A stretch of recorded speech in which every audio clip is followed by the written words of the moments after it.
Is on.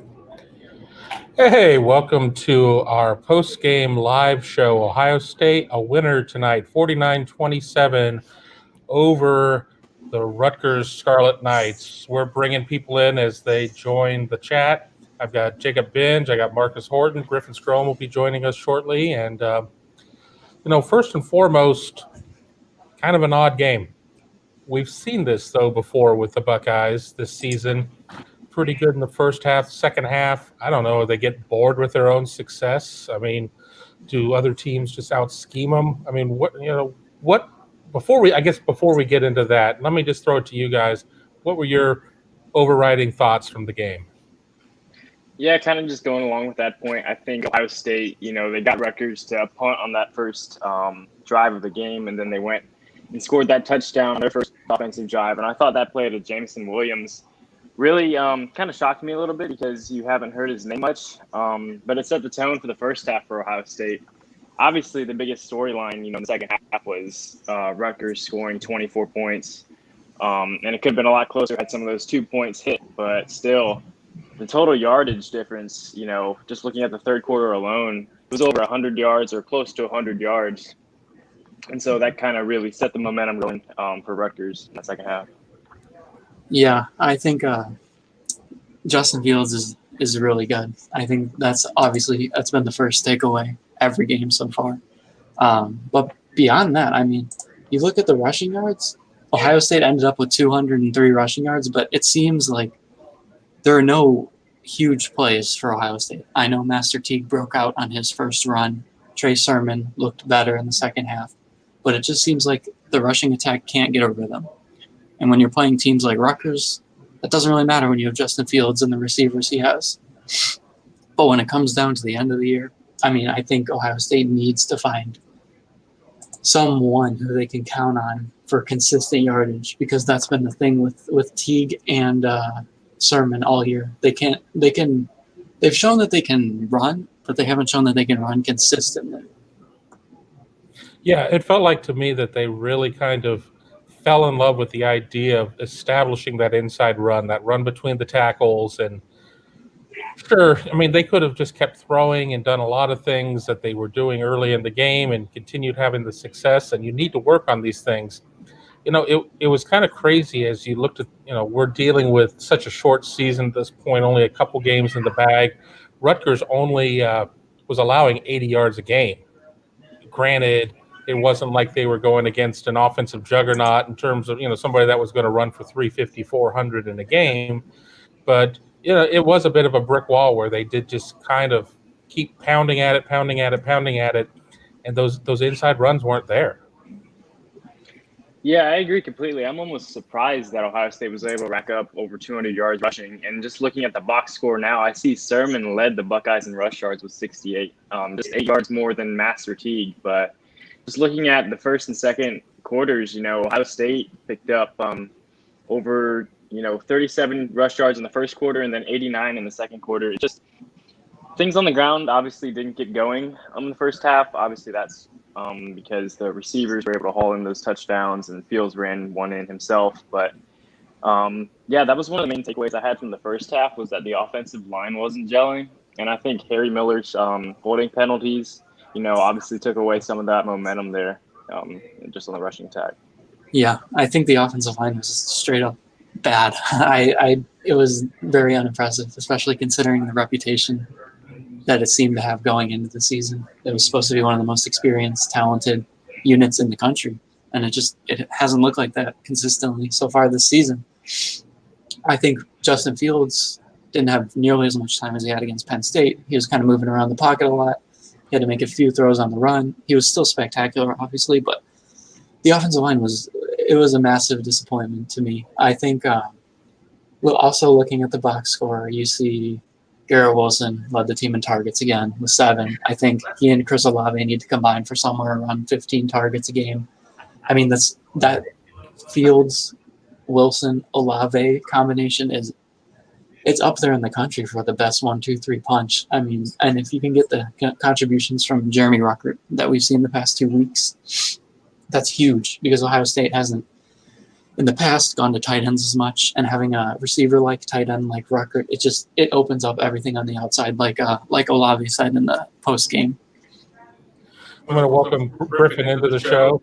I'm going to hear myself because we're a little too close to each other. So I'm going to shut up and you go, Griffin. Just start talking.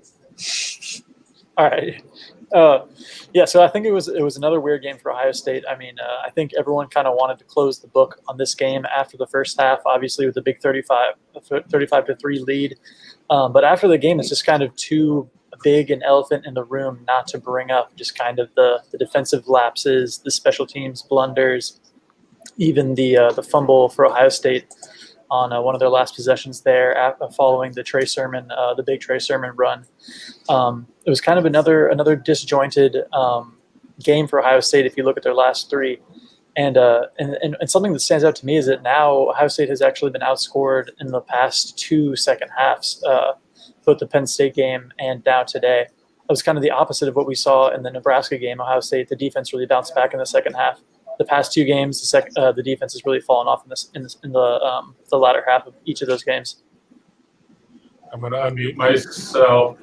We'll try to mute each other as we can. There we go. Now, as we kind of look at, we've talked about, Justin Fields, we've talked about the run game, we've talked about the offensive line. It was a weird game in terms of the way that Rutgers, we knew that they weren't going to be able to stand toe-to-toe against Ohio State and battle with them. So they emptied out every trick play that they had. We saw onside kicks. We saw them chucking the ball across the field, from sideline to sideline to try and get to open space. Ryan Day, after the game, said that he felt like they approached a lot of that the right way on the big punt return that they had for 58 yards. They just couldn't get the guy down on the ground. So what were your thoughts as you were kind of watching that stuff unfold? Yeah, not getting that player down, obviously, it was a big point in the post-game presser. They got to work on tackling. They can't let those opportunities just slip through and let those extra yards happen on opposing drives.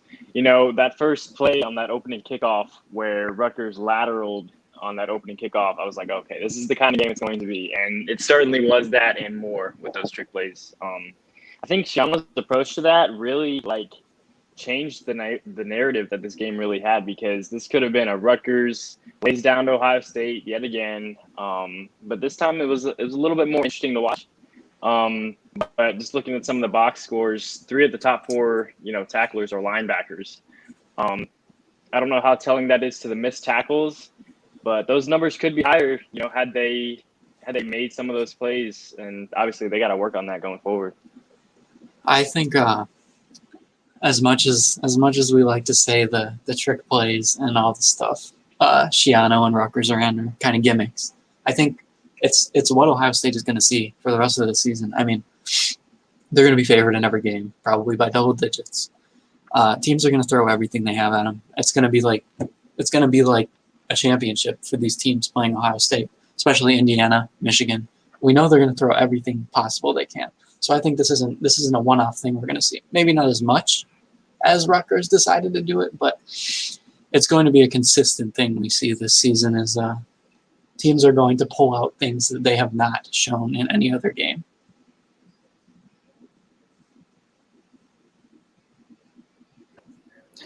Yeah, and one a little bit of a saving grace, you could say, for a concerned Ohio State fan that's watching these performances is that if you look at the Big Ten right now, a lot of the results you're seeing are so unpredictable and kind of wild right now, with teams winning big to one team and then getting destroyed by a seemingly a lesser opponent the next week.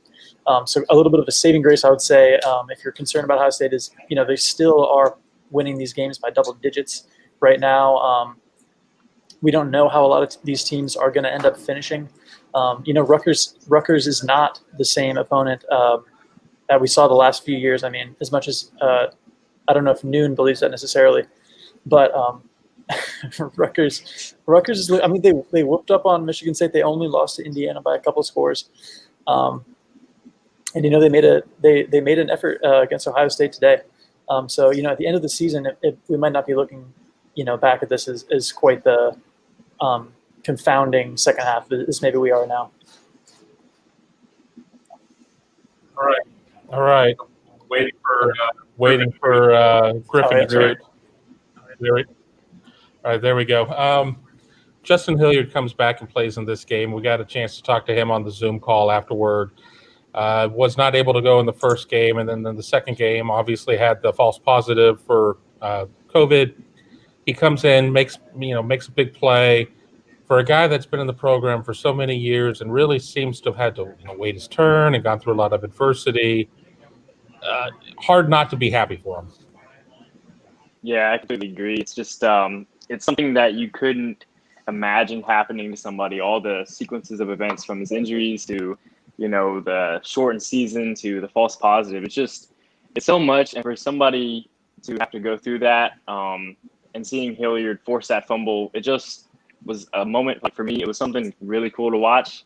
And I'm interested to see what he does going forward with the rest of the games he has left. Yeah, I know many will point out the flaws that this linebacking unit has. It's been pointed out many times before, but with these guys, they have experience. They're leaders. Tough Borland's a 3-year captain. Hilliard made the big play. I mean, you saw Baron Browning all over the field tonight. I think this group is coming together, especially now that Hilliard finally was able to play. And I think with the experience the unit has, if their on-field production isn't maybe up to par, I think everything they bring off the field is so important, because you saw Tough Borland took responsibility for some of the missed tackles in the second half. He showed how happy he was for Hilliard too. I think this group just brings, it's cliche, but it brings so much off the field that kind of the on-field flaws that have been a thing in the past and continue to be a thing, I think it overshadows some of that. Yeah, and it's kind of disappointing. Well, not necessarily disappointing, but the fact that Justin Hilliard's big kind of comeback performance, and the fact that he did recover that fumble, it would be a lot nicer of a story, I guess, if there wasn't so many kind of storylines coming out of this one, being how shaky the defense was in the second half. It kind of mars that a little bit, in my opinion. But look at another thing that people are going to be kind of looking at about the Ohio State defense after this one. Only 1 sack for the Ohio State defense, and credited to Tough Borland. I'm trying to remember when that even was, honestly, but I'd have to rewatch the game. But a lot of questions about the defensive ends when it comes to Ohio State. Kind of a by committee approach this year. Who was going to step up and be that guy? Just 1 sack, and none of them. The 1 sack did not come from a defensive end. So you are kind of seeing a Zach Harrison maybe a little bit quieter this season than a lot of people were hoping. People were really hoping he would emerge this year and put up some big numbers. He's had good games the last couple games, but no sacks today, and no sacks from any other Ohio State defensive end or defensive lineman today. Yeah.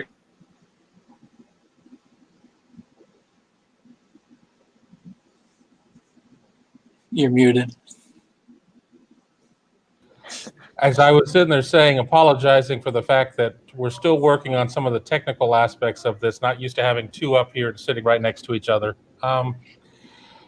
What's the biggest thing that sticks out, from this game, whether it be positive or negative? I mean, there was an ample dose of positives, certainly some very glaring negatives, but when you remove yourself away from writing stories tonight, getting into, okay, now I can kind of think back about what it is I just watched. What is the thing that sticks out most to each of y'all?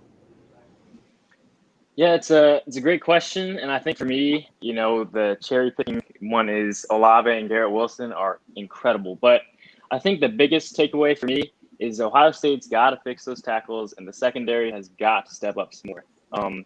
Let's see, just tonight, Rutgers had 229 yards receiving. And then flipping over to the Indiana-Michigan game, Michael Penix Jr. had 342 yards passing.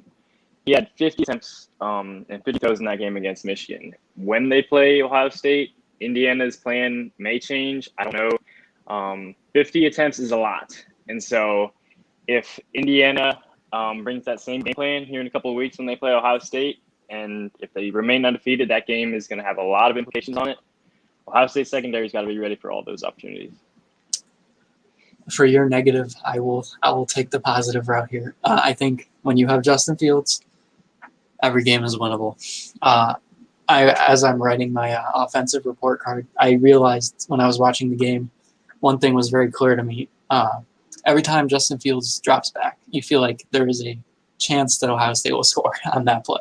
He is that much of a weapon, and he's surrounded by so many wide receivers, so many good tight ends, that I feel like he right now he's nearly unstoppable. I think with him leading the offense, at least in the Big Ten, I just don't see how Ohio State can lose. I mean, he's been near perfection.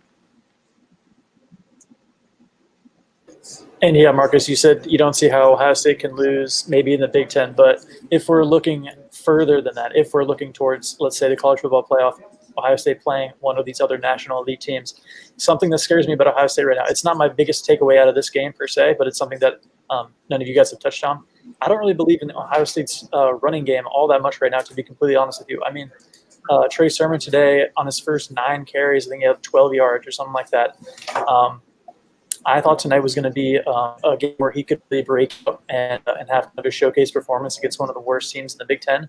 And outside of that 136-yard carry, his last carry of the game before he kind of went out with that awkward fall there, it really was a very disappointing night for him. And Master Teague only had like 60 yards too. I just Marcus said that every time Justin Fields drops back, you feel like something good is going to happen for Ohio State.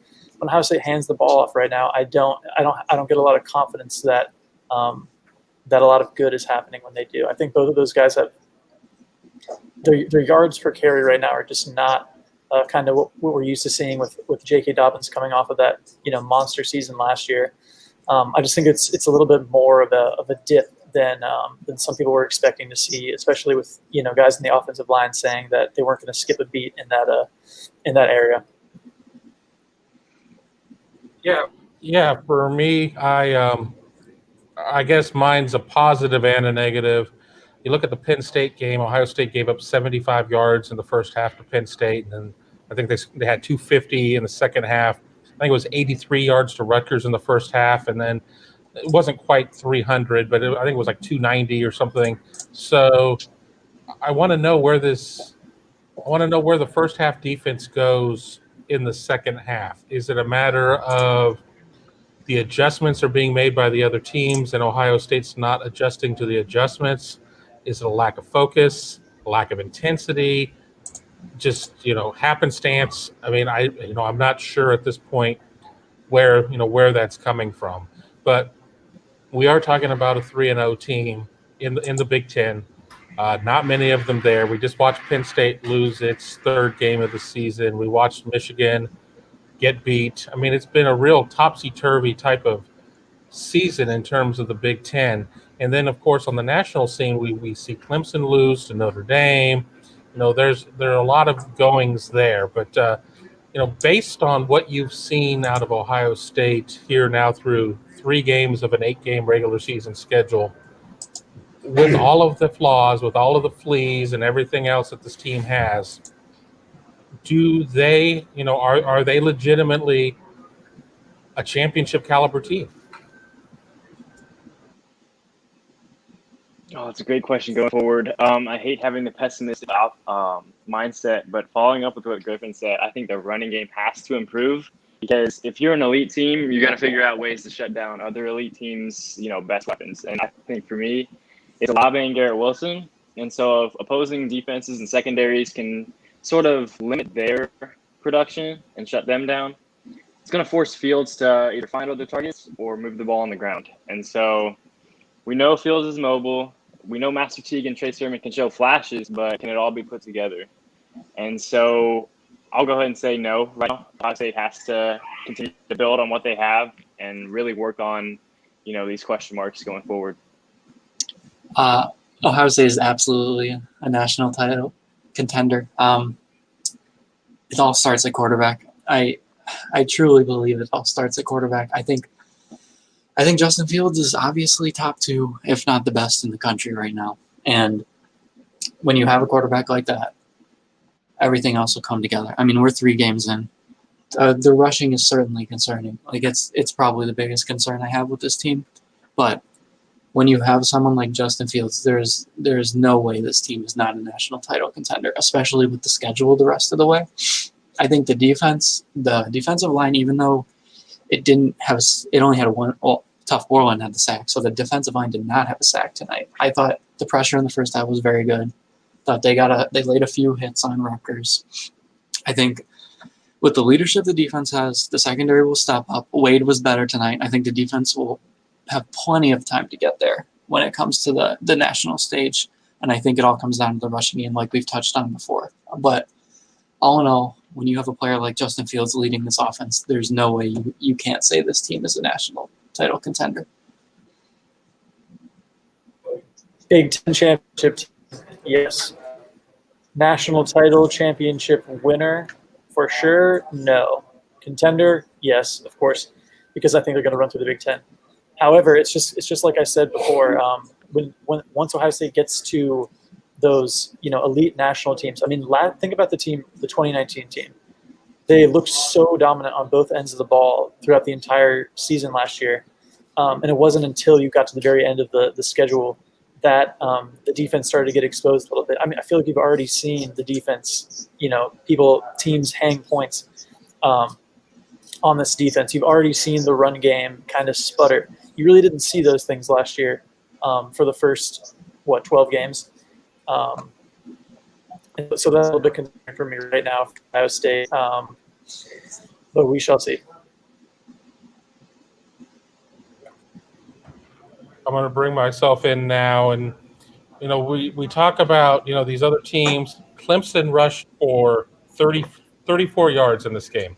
Granted, they didn't have Trevor Lawrence, but when everybody's trying to say that Travis Etienne is one of the best backs in the country, and they run for 34 yards, I mean, I think that you see. I think if you go through the major teams, you can find some legitimate large flaws. I'm not convinced on certain aspects of the Clemson rushing offense, and I think that they have some holes on defense. I think if you look at Alabama, I think their offense could put up 60 on anybody, but I think that they could give up 60 to anybody. Look at Ole Miss. Notre Dame, I don't trust Ian Book. I don't think Ian Book has got the consistency to do it.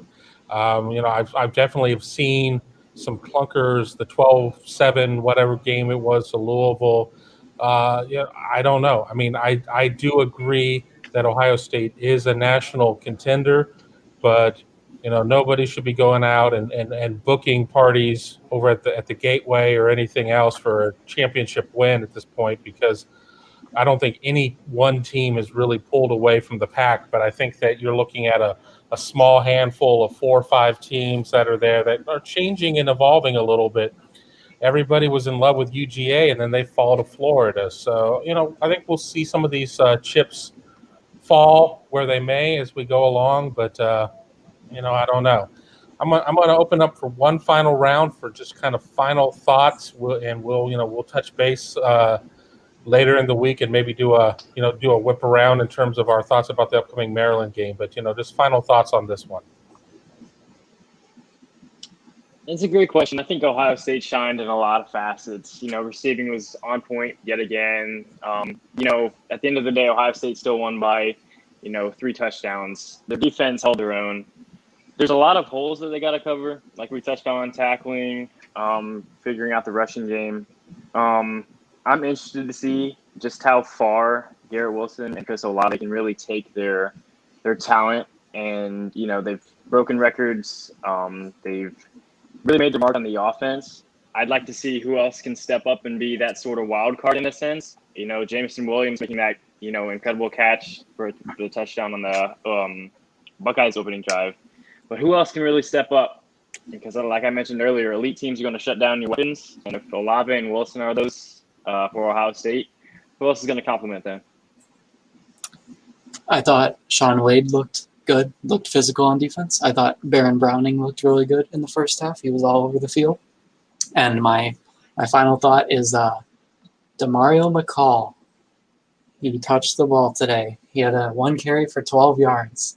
I love seeing Demario McCall get the ball.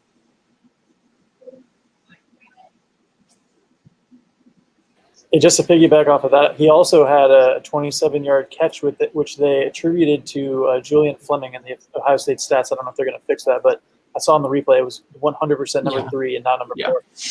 So don't sell him short there, Demario McCall. But I guess my biggest takeaway, honestly, would be just, man, watching Chris Olave and Garrett Wilson is really a treat.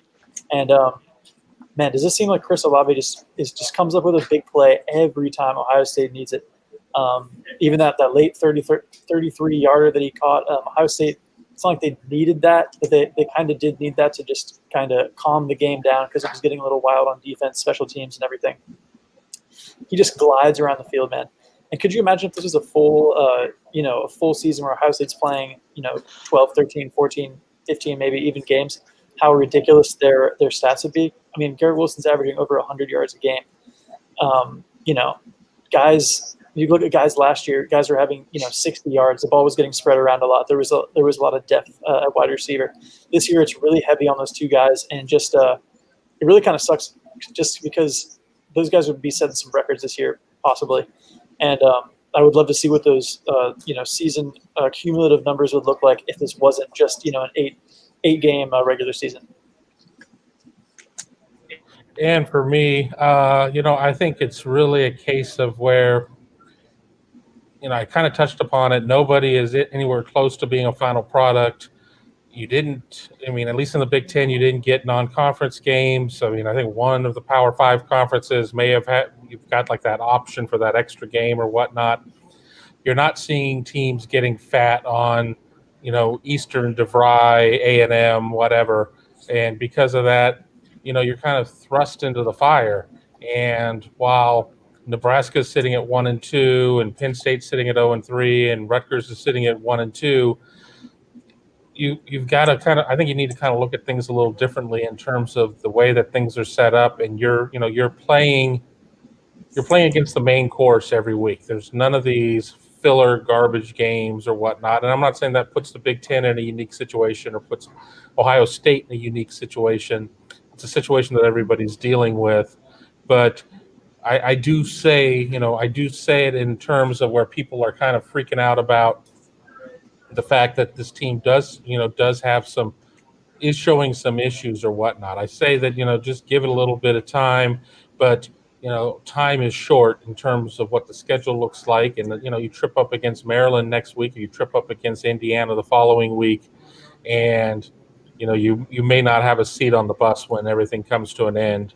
And ultimately, everybody came back to be part of this team to compete for a championship.